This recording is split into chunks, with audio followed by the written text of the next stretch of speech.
Noong 1971, natuklasan ng mundo ang isang tribo na nabuhay pa rin sa Stone Age sa Mindanao, ang Tasaday. Walang nakakita sa kanila ng mahigit 300 taon.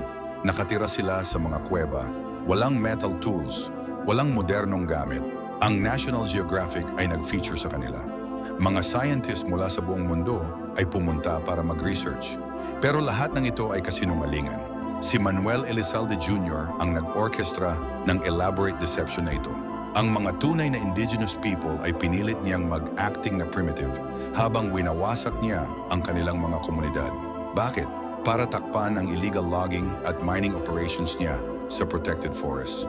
Ang mga tribal leader na nanghotang mag-expose ng katotohanan, natagpuan silang patay sa mga suspicious circumstances.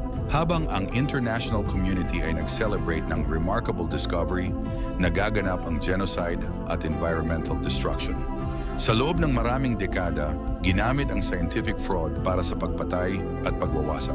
Ang Tasaday hoax, isa sa pinaka-dark na mga pandaraya sa kasaysayan ng Pilipinas na nagresulta sa tunay na kamatayan.